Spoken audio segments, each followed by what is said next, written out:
Hi. Good morning, everyone, and welcome to the second plenary session of this year's EAERE conference. I'm honored to introduce our keynote speaker, Tatyana Deryugina. Tatyana is an associate professor at the University of Illinois at Urbana-Champaign. She's affiliated with many economic research networks and institutions, including the NBER and the CEPR. She is an accomplished environmental economist with many achievements, and to list them all would take far more time than this introduction allows. Tatyana's research focuses on different environmental risks. She's one of the leading experts on the economics of natural disasters and has published in the top economics journals. In her keynote, Tatyana will explore how we can improve our understanding of natural disaster effects, a topic that becomes increasingly relevant in times of climate change. So Tatyana, the floor is yours. Okay, thank you very much, Nicole, and thank you everybody for being here and for inviting me here. So the topic of this talk is going to be understanding the impacts of natural disasters. I'm not going to be talking about 3 research projects like Robin yesterday. I'm just going to be talking about one, and it's one that's been quite a long time in the making. We've been working on it for about 4 years, and this is the first time that I'm presenting some of our early results. And as I talk about what matters for understanding the impacts of natural disasters, at least what is I think it should be on the frontier, I think you'll understand why it's taken us so long to get some of our early results, but hopefully I'll convince you that all the trouble is worth it. And if you don't work on natural disasters, hopefully I can get you interested in the topic, because I do think it's a very important one where there could be a lot of innovation. I'll talk about what I see as open questions at the end of the talk. And if you're already set in your research area, hopefully I'll make some general points that you will also find of interest. Okay, and let me see. Okay, just testing. So this graph shows the trends in damage that natural disasters have caused since 1980. So the black bars, or the black line, shows the estimated damages every year in billions of real dollars. And the red dashed line is the linear fit. So it's very obvious here that the damage that natural disasters are causing is going up. The growth rate is something like 15% per year, which is higher than population growth, higher than GDP growth. So the increase in damage is not caused by this. Now, in terms of climate change, most of this increase, researchers believe, is not yet due to climate change.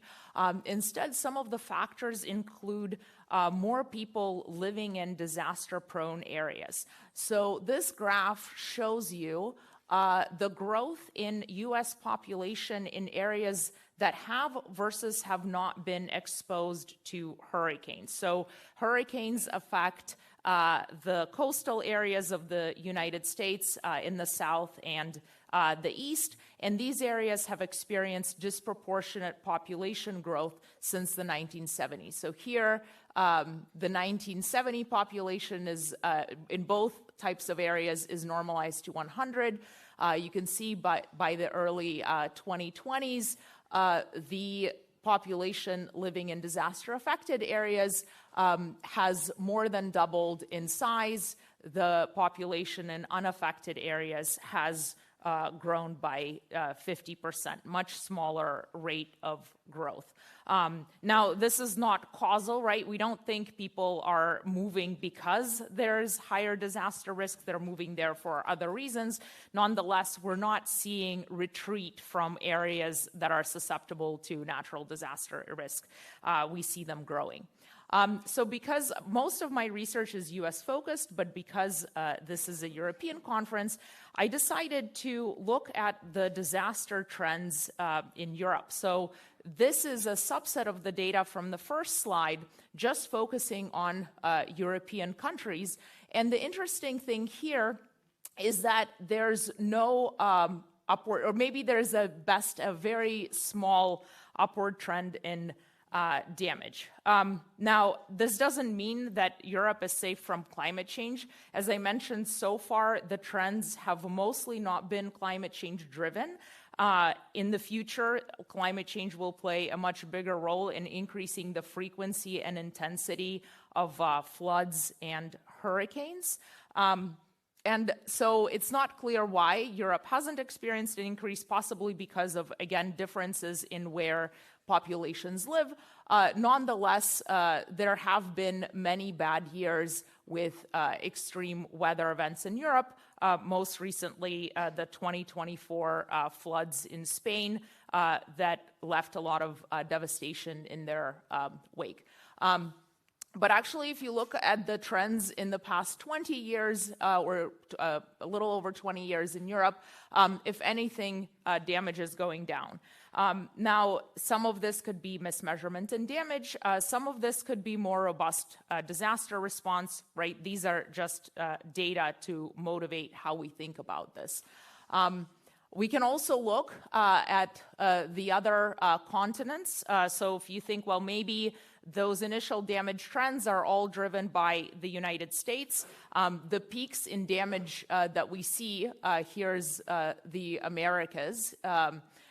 These peaks in damage in 2005 and 2017 are hurricanes, which Europe fortunately doesn't get, and which can really affect very large areas and cause a lot of damage. So they certainly contribute to the trend, but we also see damages increasing a lot in Asia, to some extent also in Africa, although from a pretty low base in terms of real damage. So we want to understand, in order to make smart policy, in order to value the social cost of carbon, what is the social cost of these extreme weather events? And here it's helpful to think of two types of damages. The first one is direct damage. This is what happens when a natural disaster hits an area. Obviously, it causes physical destruction. This picture is from 2021 floods that affected Germany. Obviously, a lot of devastation, and there's increased mortality risk. You'd think these things are very easy to measure. It's actually harder than it seems when it comes to the physical destruction. Even for the largest weather events like Hurricane Katrina, which has been studied extensively, our damage estimates are, plus or minus $20 billion.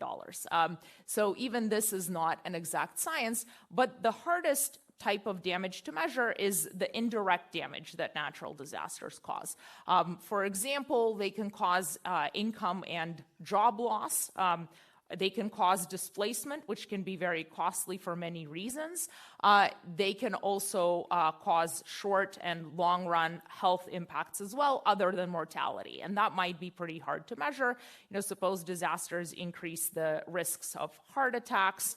How do you figure out which patients with heart attacks are there because of the disaster versus they would have had a heart attack anyway? Now, again, in the short run, this might be easier to do. You can look at new unemployment claims. Disasters are very, at least the types that I'm looking at, not thinking about droughts, they're very sudden onset events. So maybe just looking at the time series data can be good enough. But then we also care about the long run impacts, right? When you think about a flood of this magnitude, you might imagine that there are some delayed effects. Maybe people relocate to areas where they don't get jobs that are as good, or maybe because of asset losses, their health deteriorates and they die earlier than they would have. And this can be very difficult to measure. At the same time, it's very important to measure because if we take a value of statistical life as, let's say, $10 million or whatever your preferred number is, then 100 extra deaths over a 10-year period is already another $1 billion of damage, right? And so these long-run damages could be large. They could also be small. An important caveat with any study of disasters is that they're often accompanied by aid. Even in very low-income countries, it's very rare that you have an extreme weather events where literally no aid is given. And so everything that gets estimated by my work and with respect to other work as well implicitly captures any effect that disaster aid itself might have.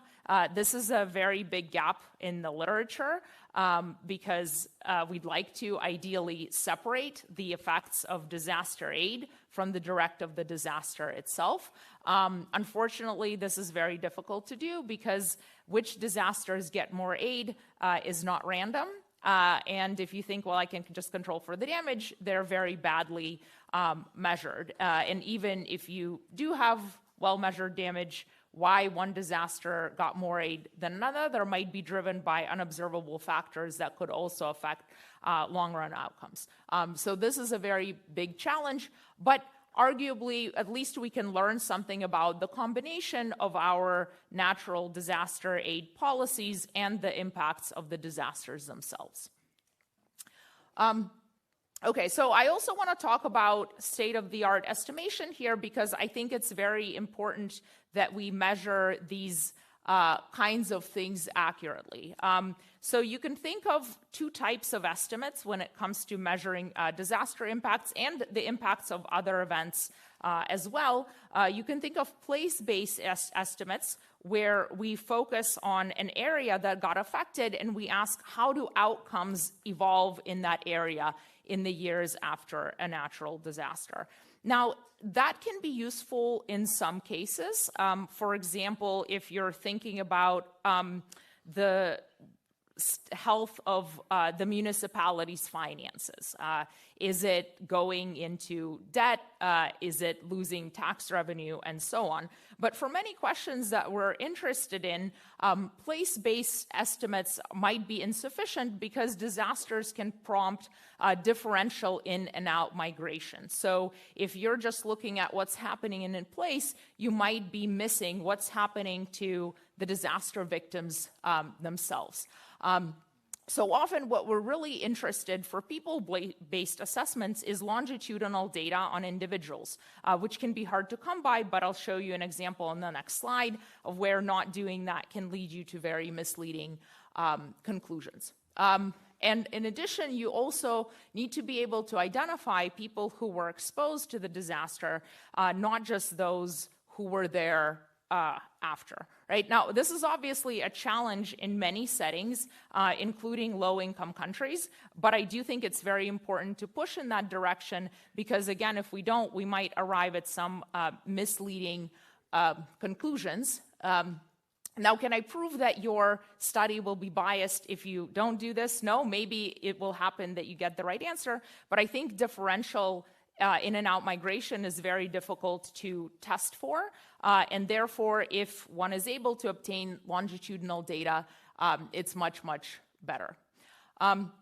So this is an example from past work where we were looking at the impacts of Hurricane Katrina on income. So Hurricane Katrina hit New Orleans in 2005. It caused a lot of devastation because levees broke and the city sits below sea level, and so flood waters covered the entire, or not the entire city, but large parts of the city for months. And we were interested in what happened to people's incomes in the years after the event. Did they suffer long-term income losses in the same way that we know laid-off workers suffer income losses for years? So what we did is we found a control group of unaffected cities that were similar to New Orleans, and we used longitudinal tax records from the U.S. Internal Revenue Service to follow people over time, regardless of where they moved. And we started with people who were filing their taxes from New Orleans in early 2005, so most of them would have been exposed to the disaster. And that's what you see on the left-hand side here, so nothing going on in the pre-period, and then we see large income drops in 2005 and 2006. The drop in 2005 is about $2,000 per person, which is quite a large drop considering that the hurricane hit in August. So it lowered your annual income by $2,000, which means that, in those last few months of 2005, the income drops were substantial. We also see an income drop in 2006, and then we see a rebound, and in the end, people actually end up making more money than they did before the hurricane. Now, because this is, already kind of published work, I'm not going to go into details. Happy to answer questions during Q&A as to why, but the short answer is that New Orleans was not a particularly prosperous city before Hurricane Katrina, and so this is mainly driven by people leaving New Orleans for places where they could have higher earnings. And there's also some inflation happening in or increases in the cost of living happening in New Orleans as well. Now, what if you didn't do the person-based estimate, and instead you took county-level data and you looked at incomes in New Orleans before versus after? So I did this in this graph here, using those same cities as comparison cities. And in 2005, you get something that's close to what you see in the individual-based data, but with a larger estimate, almost $5,000 loss. And then you get something that looks crazy.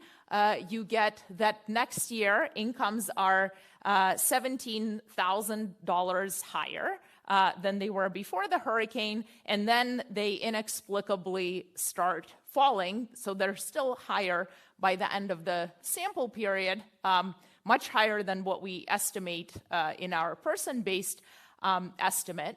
And the reason that you get this weird pattern is because in the case of New Orleans, it was the poor people that left. So normally we sort of think of, poor people getting stuck in place, but in this case, they couldn't afford to get stuck in place because they needed to find jobs. And so the differential migration out of New Orleans was actually for lower socioeconomic status individuals. So that's why average incomes are so much higher. And then there was substantial return migration. And so that's why you see incomes falling over the post period. Now, again, with most extreme weather events, you're not going to get patterns that look that drastically different because Katrina caused the largest out-migration in the United States since the Dust Bowl. But nonetheless, there can still be bias in estimates if you're not looking at individual-based, but you really care about individual-based outcomes. Okay, and I'm sorry this is more econometrics that maybe you were hoping for at 9 in the morning. There will be more, but it's not going to be really difficult econometrics. But I think it is important, especially because our comparative advantage, at least for those of us who are applied economists, is working with data, that we try to do a really, really good job with the data to produce the best conclusions that we can.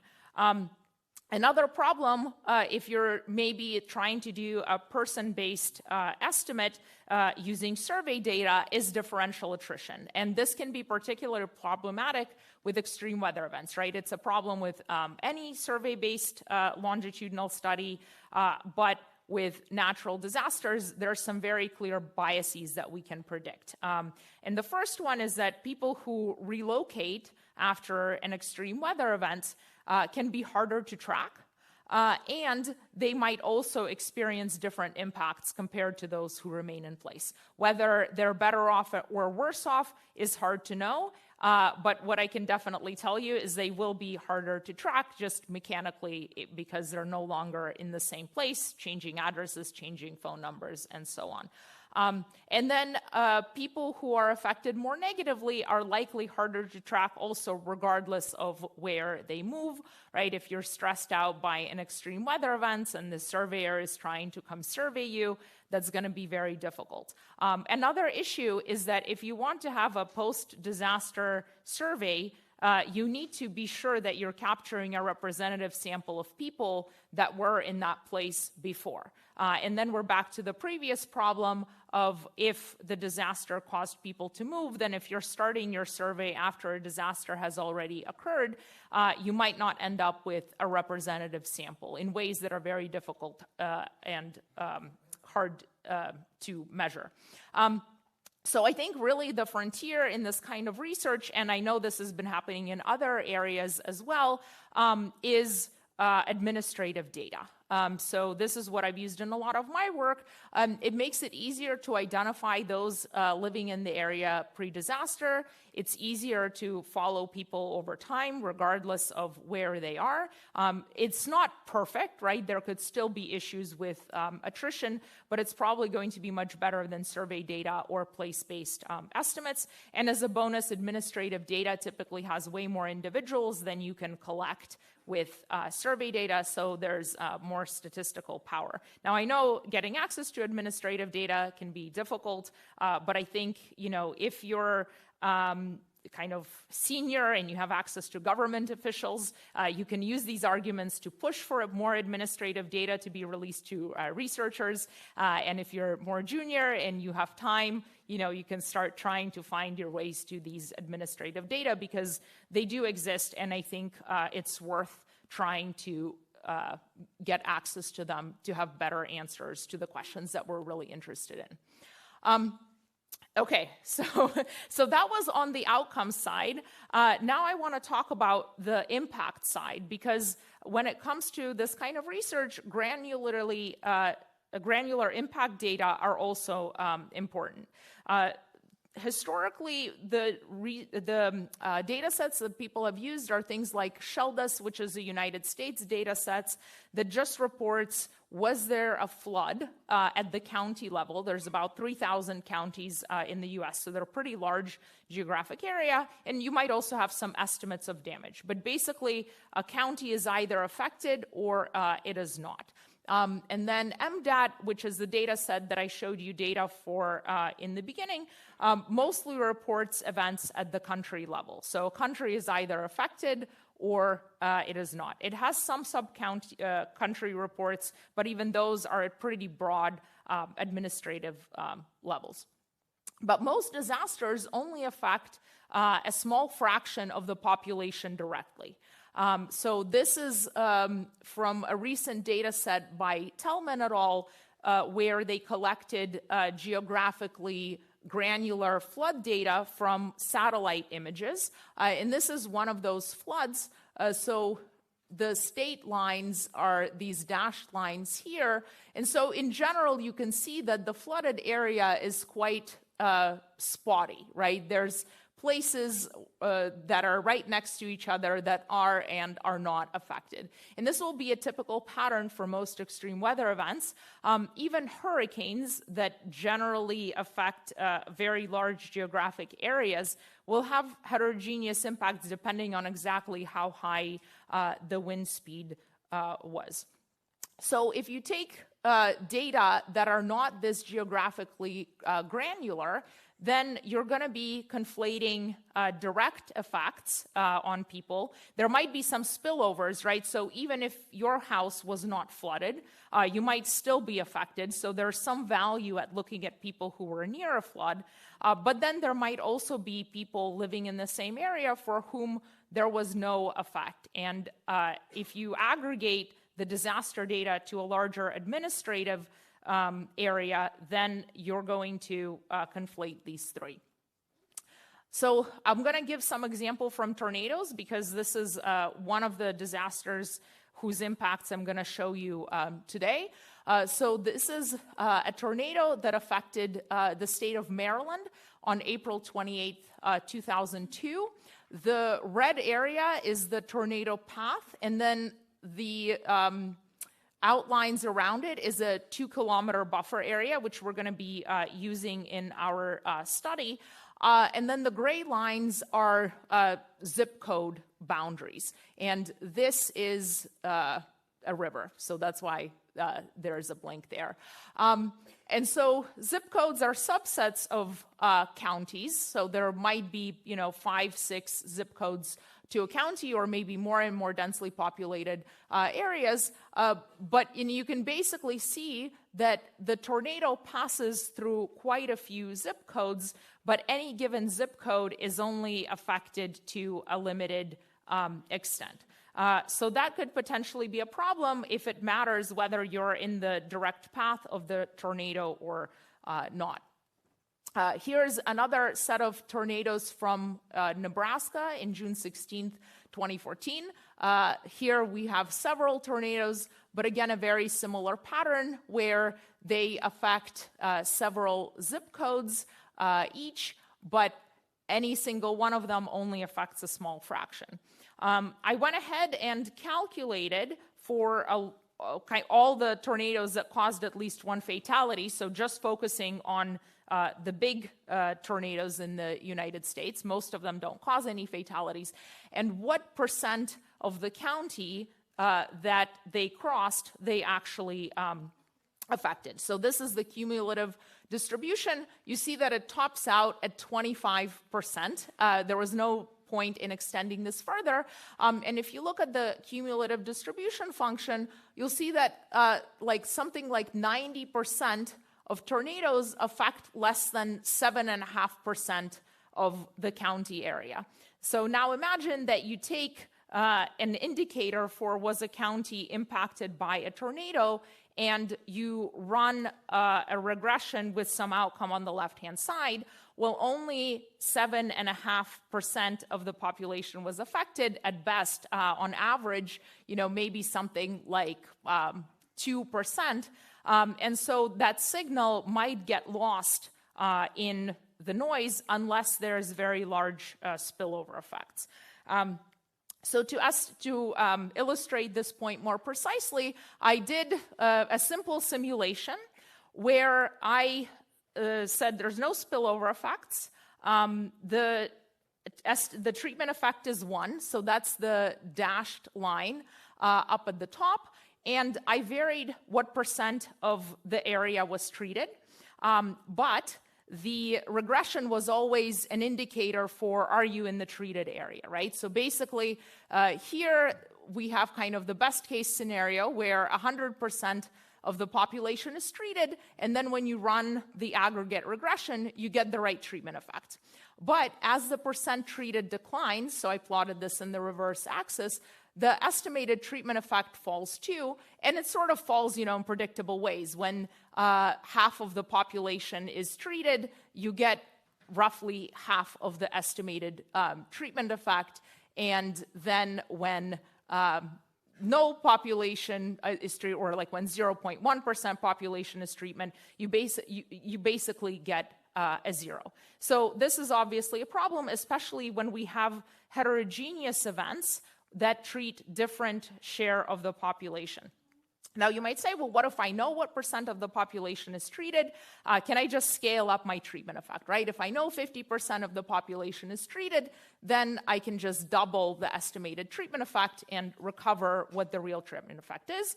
That can work if there are no spillovers, right? But if there are spillovers, then that's a problem. And also, in order to know what percent of the population was treated, you do need the geographically granular disaster data. So this is a big challenge.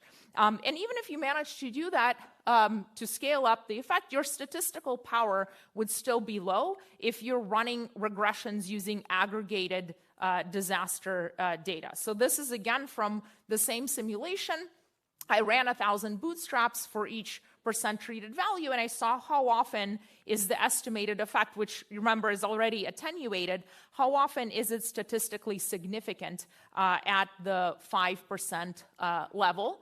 And basically, if you're thinking about a range where which is similar to the percent of area affected for tornadoes, right? Something on the order of less than 7.5%, definitely less than 10%, you're getting a significant treatment effect less than a third of the time, right? So you're going to get attenuated estimates, and you're not going to have good statistical power. And I will say this is roughly similar to floods, right? So hurricanes affect much larger areas, but floods are generally similar to tornadoes, as are wildfires. They generally don't affect the entire administrative unit. Okay, so if you're not working in natural disasters, should you care about this? There are other situations, settings that one can think of where you have a similar problem of attenuation and loss of statistical power. Droughts, which you can also say is a type of disaster, but they are, I would say, qualitatively different, so I don't group them with the disasters I'm talking about. Often that's measured at the county or state level or equivalent, but only a small subset of the area might be affected, especially if there's irrigated and non-irrigated areas. Infrastructure problems like irrigation project, dams, and electricity are often done in just one part of an administrative unit, but reported an aggregate.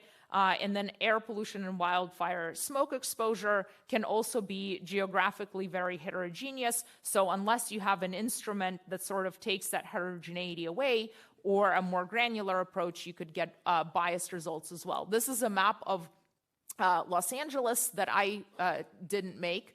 And you can see that the air quality, red just means worse, green means better, is also very spatially heterogeneous. And some areas are a lot cleaner than others, so aggregate data can lead you astray here too. Okay, so now let me talk about the new work that I have with Andrew Ireland, David Molitor, and Jamang Zhang. Andrew is a postdoc in our group. David is my colleague, and Jamang Zhang is at Louisiana State University. So this is the project that's been 4+ years in the making, partly because we spent the first few years of it collecting these geographically granular data for the United States in 1999 and later. We got spatially granular tornado impact data from the National Weather Service. We got wildfire perimeter data from the National Interagency Fire Center, and then we've also supplemented it from specific information on which homes are damaged or destroyed from Bayless and Boomhauer. So this was something that was surprising to me. Even if you're inside the wildfire perimeter, there's still a good chance that your home is left undamaged. And then if your home is damaged, there's a pretty good chance that it's destroyed. So there's, within the wildfire perimeter, there's a two-tailed distribution where you're either fine or your home is basically gone. And I encourage people to check out the great paper by Bayless and Boomhauer that documents this. We've also gotten hurricane data from the Tropical Cyclone Extended Best Track data set, and there the data are not spatially granular, but they provide some information that allows us to reconstruct simulated wind fields following models that have been developed by atmospheric scientists. But because there's evidence that hurricanes produce qualitatively different impacts, we've left that for another project, so they're not going to be included today. And then we're also working with flood data from the Global Flood database to incorporate this. This is from Tellman et al. 2021.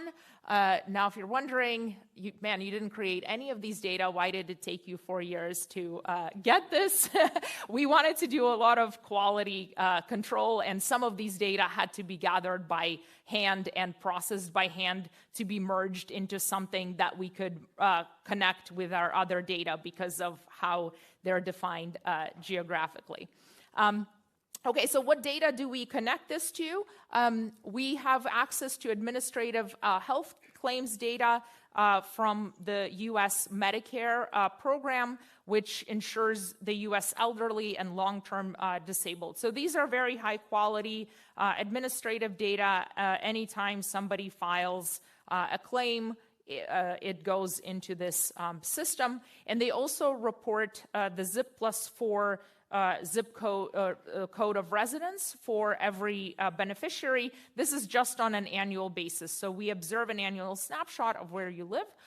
In the US, there are more than 30 million unique zip plus 4 codes, and there's about a little under 130 million households. So if you take that ratio, on average, there's just 4 or so households in each zip plus 4 code. So it's not it's not as perfect of a measure as an address, but it's pretty close. We also observe the exact date of death. And this is something that they also use for pension payments, so they really want to make sure that they know you're alive or not to avoid any fraud. So it's also high-quality data, some basic demographics, and the healthcare utilization and spending. There's 2 types of Medicare, and so for individuals enrolled in one type, which is the majority of individuals, we observe their exact healthcare utilization and spending. I'll mention that there is an income counterpart of this data sets that exists for the United States called the Environmental Impacts Frame that's constructed by Voorhees et al. They're trying to make the Danish or the US equivalent of Danish data is the way they describe this project. So that's pretty cool. Okay, so then what we're going to do, or what I'll show you today, is that we've merged tornado path and wildfire perimeter data with the zip plus 4 codes of residence at the end of the year preceding the event. I will tell you there's some measurement error in this merge because zip plus 4s are points, and so we don't observe their exact shapes. So even if you get down to this granular level of a detail, we're still going to have some measurement error in who's affected, but it's not going to be, of course, nearly as bad as if we just took a zip code or a county level indicator for was there a tornado or wildfire. And then we're going to compare this to unaffected beneficiaries living 1 to 2 kilometers away from the boundary. Now you might say, wait, you just talked about spillover effects, and are these really good controls? This is why, again, it took us 4 years. It turns out that they are, and I'll show you why in a couple of slides. We're also going to look at spillovers to nearby but not directly affected beneficiaries. So what I'll show you today are people living between 1 and 250 meters away from the perimeter or the path.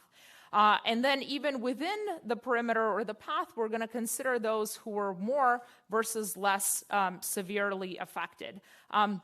So for severely affected, tornadoes have a rating scale from 0 to 5. 0, 1, and 2 are basically very low level impacts, so we're setting those aside and we're actually not calling those people treated, and hopefully it'll be obvious why in a couple of slides. And then so we're left with 3, 4, and 5, basically by increasing level of damage. This doesn't correspond to any particular wind speed. This is just based on ex post damage realized. With 5, your home is completely destroyed. 3 is severely damaged. So we kind of split it into 2 groups. 3s, which are much more common, and then the 4s and 5s we're calling severely damaged. For wildfires, we have a direct measure of homes that were destroyed, so we're just going to use that information. Again, there's some measurement error because the zip plus 4 might contain several homes, so we just do our best to match them. Okay, so here's what we see. And you know, this is kind of still fresh off the presses, so we don't have a working paper yet. So you do see a bit of a pre-trend, and we're going to work on to refine our control group. But the picture is pretty clear. So the x-axis here is the number of months since the disaster, and you see that in the month of the disaster, spending jumps up. Something like 20%. It remains elevated in the month after, and then comes back down pretty quickly. Maybe slightly elevated, but given the pre-trends, I'm guessing it's going to end up really not being that much higher once we do this in the diff and diff sense. The mortality probability also increases by 0.5 percentage point, which is quite a large increase in mortality. But in terms of the total number of people died, it looks roughly similar to what we'd expect from the direct impacts of the hurricanes. And then mortality looks like it basically comes down to baseline, so we actually don't find any delayed impacts on mortality, at least not any sizable ones. We also see hospitalizations increase by about 1% in the month of the event. Again, some delayed impacts as well, but basically back to what it looks like in the pre-period by 3 months after the disaster. So maybe there's some good news here. We see delayed effects beyond the month of the disaster, but we don't see them lasting for more than 3 months. And we observe a similar pattern with ER visits. Now, initially, we kept tornadoes and wildfires separate because we thought, well, you know, tornadoes affect smaller areas, wildfires slightly larger areas, maybe wildfires displace you for longer, et cetera, et cetera. We actually see very similar patterns, which led us to conclude, so I'm just telling the background for the benefit of, you know, maybe some younger researchers in terms of how projects evolve. Initially, we thought we'll have 2 papers, one on wildfires, one on tornadoes, but then when we saw how similar the patterns looked, we decided to combine them. So this is just for the spending and mortality, but other patterns look very similar. And then in terms of spillovers, here we were quite surprised. We basically see no evidence of spillovers. So these are our baseline estimates with confidence intervals, and then I've just plotted the point estimates to not crowd this too much for the people who are 1 to 250 meters away. And so basically there's nothing happening even if you're very close to the disaster-affected area. We were even more surprised when we split up our sample into damaged versus undamaged, and we basically didn't even see any spillovers for the lower, or not, they wouldn't be spillovers, but for lower damage, which is still, you know, being within the wildfire perimeter, we see no increases in spending or mortality probability, which to us suggests that it's really the direct impacts of the disaster that matter the most, at least when it comes to tornadoes and wildfires. We're preliminarily seeing similar things for floods, but we're not confident enough in those results yet to incorporate them here. I'll briefly summarize some other insights that we've gotten so far. Surprisingly, we see very small migration response except for the largest disasters. So on average, we find a migration response, but it's driven by mainly by 2 events. A huge tornado in Joplin, Missouri in 2011 that killed over 150 people, and a 2018 fire in California that essentially destroyed an entire town. So those events have a strong migration response. The other events do not. So people don't seem to be moving away after their homes are hit by this disaster. We also see larger impacts for these 2 disasters in general, and also more evidence that they cause long-run effects. We've also looked at hurricanes, and the reason that those are in a different paper is, as I mentioned, they seem to have qualitatively different effects. They actually decrease short-run healthcare utilization and spending, which points to the importance of supply-side impacts, because for the most parts, tornadoes and wildfires don't have effects on the supply of healthcare just because of where they tend to hit, whereas because hurricanes affect larger areas, they're going to affect supply and demand. And then one other conclusion that's preliminary emerging out of this is that big disasters are qualitatively different from so-called small disasters. Now, again, the small disasters in our sample are not trivial. They're still, heavily damaging homes and in some cases destroying them as well, but it appears that qualitatively they generate different responses than disasters that really affect much larger areas. As I said, it's important to keep in mind that a robust disaster aid system could have played a role in the observed resilience. It's not a perfect system by any means, but it is pretty well established and does respond strongly to these events. Okay, so I'll spend the rest of my time just discussing what don't we know, and these are, I think, the most important outstanding questions. Now, I'll also give the warning that I think they're difficult questions to answer. Otherwise, I'd have already written a paper on them 10 years ago, and we would know all these things. So keep that in mind. We really have no idea what are the short and long run returns on additional government spending in a disaster affected area. So is it just the case that it's a transfer to affected individuals that of course, makes them better off, but has no effect on how an area as a whole recovers? Or does it actually have kind of important economic implications beyond the individuals who receive them? There's two recent papers that have pretty good evidence that disaster aid in the US matters. But how much it matters by design, they cannot measure. And so I think that's an important question. We know even less about ex-ante investment programs and how those help municipalities be more resilient.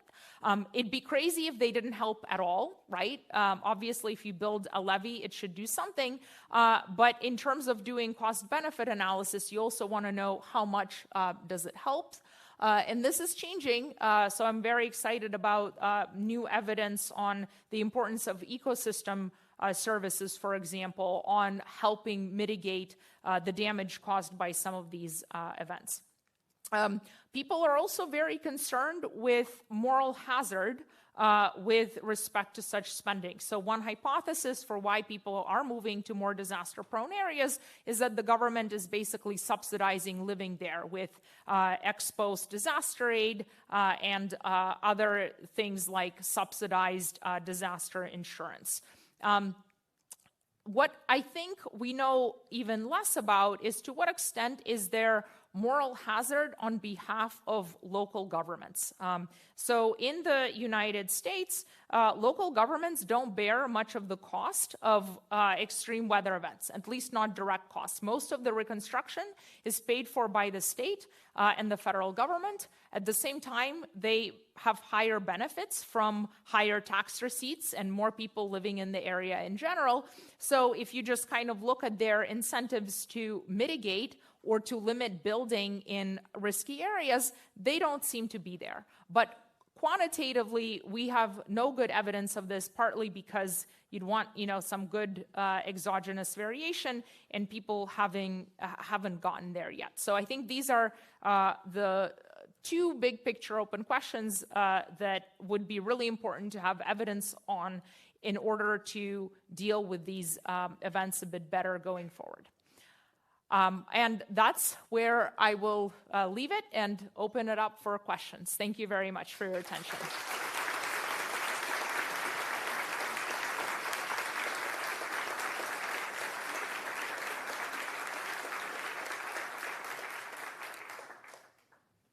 Okay, questions? Okay.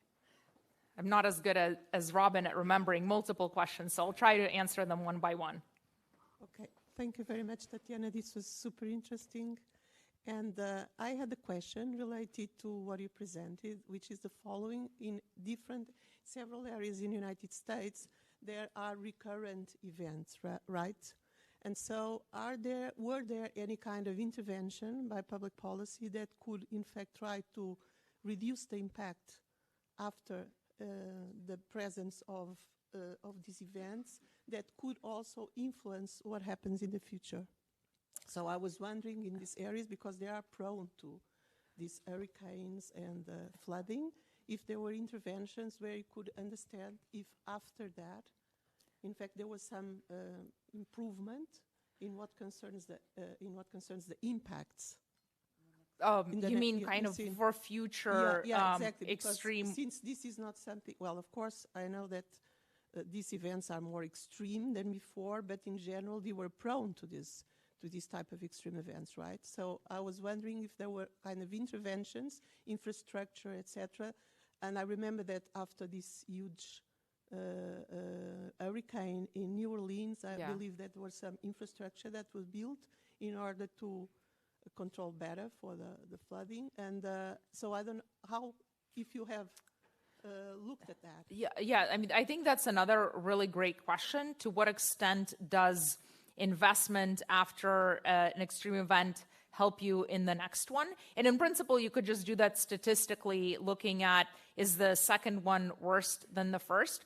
I think the problem is there's a lot of heterogeneity in impact. So, wildfires don't strike the same place twice very often, partly because you burn things down. There's nothing more to burn. Tornadoes, again, because of their they're also very difficult or more difficult to protect against, but they tend to not strike the same place twice. So floods would be good for that. But there's also just a lot of, you have to measure the fundamental strength of the disaster really well, and we're just very bad at doing that. Even for hurricanes, we sort of have crude measures of wind speed, but then depending on how slow or fast moving it is and how much rain there is, it can cause different amounts of damage. So I think, the ideal experiment is you have this exact same disaster hitting twice the same place, but making sure that it's really the same disaster is very difficult. So the short answer is we don't have great evidence on it. Okay. So can I just, one more? Yeah. So for instance, you have these hurricanes in areas where you have a lot of, when you have this large destruction of the houses, because the houses don't have infrastructure also. So, and this is recurrent, right? People die and the houses are blowing up, but there is no change in the policy, right, regarding the way people build their houses. So there have been, building codes have been strengthened in general. And actually, the Bayliss and Boomhauer paper is about building codes with wildfires, but it's kind of looking at the same wildfire, but different building code vintages. Yeah. Thanks a lot. Okay.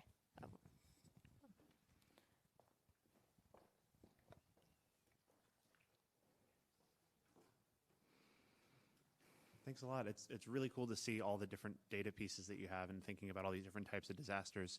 I'm thinking back to the Miami EAERE conference where Robert Mendelsohn talked about extreme flood events. And my takeaway from that was that he said, kind of, don't look at the tails. It's about these kind of less bad events that are going to be happening more frequently. And if those happen, those kind of are going to aggregate and cause maybe more damage than some of these really rare events. I'm wondering, given the data that you're working with and what you're seeing, talking about maybe non-stationarity versus like people moving to these places, your reflections on whether we should be focusing on like thinking about adaptation and damages from more slightly worse events than a couple of really big things that are just a little bit bigger. Yeah, so I think I have to bring up, well, I guess let me give you the answer and then caveat it. Based on what we're seeing, it seems to be that the big events matter more. So, because I also kind of had that intuition going into it, that because there are so many more smaller events, then maybe the aggregate damage they cause is larger, or maybe the morbidity impacts, because there's more of them, are worse than the mortality impacts. This seems not to be true. Now, the caveat is that, again, we have the disaster aid system in the US, and so to the extent that the disaster aid system overinsures small disasters and underinsures large disasters, which I think is a good ex-ante expectation, then it might be that ultimately the smaller events would be worse, but they're overinsured, so the equilibrium outcome is that it's the big events that seem to leave the most impact.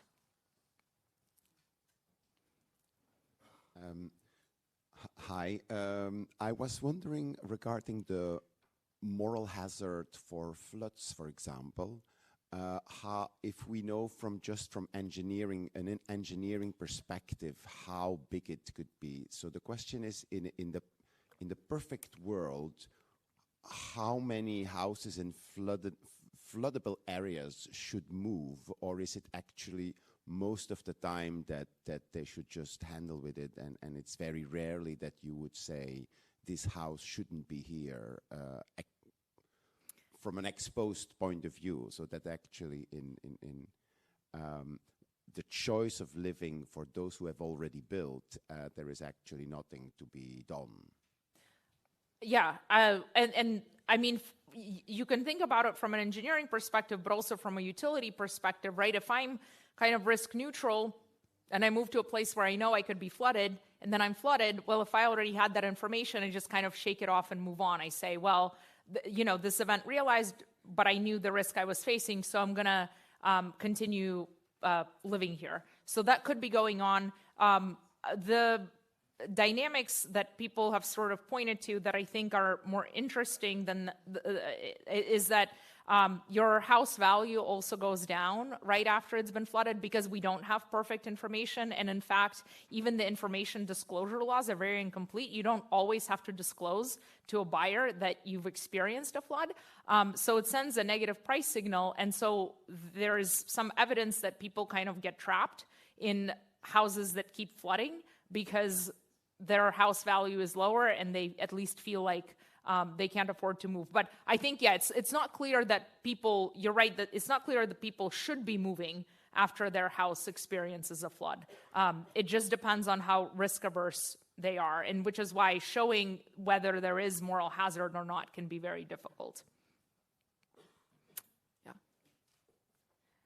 In your opening slides, I was struck by the order of magnitude difference between the US impacts and the impacts in other parts of the world. And I was wondering how much this effect might be different if you looked at mortality or impacts relative to GDP or nightlight changes.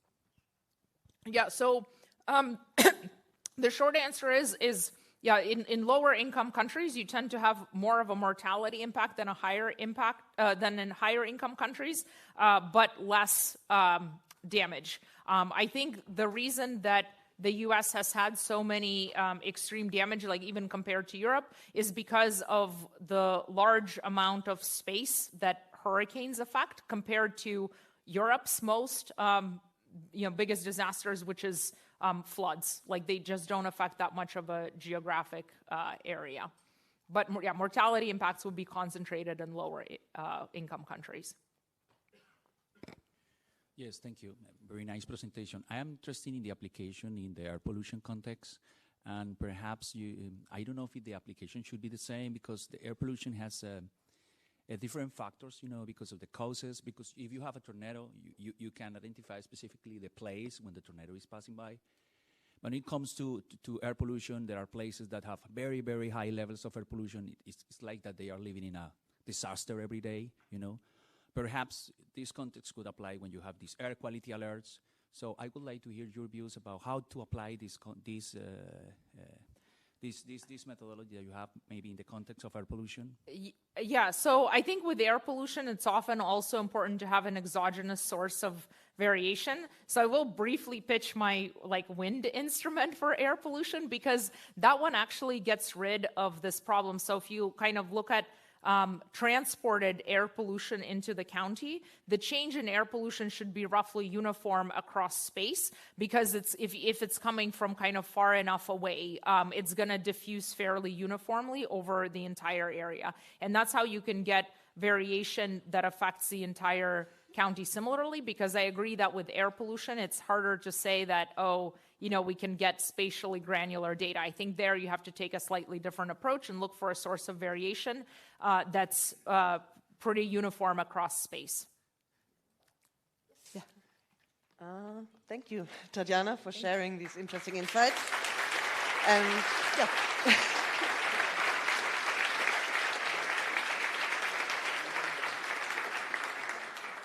And thank you for coming.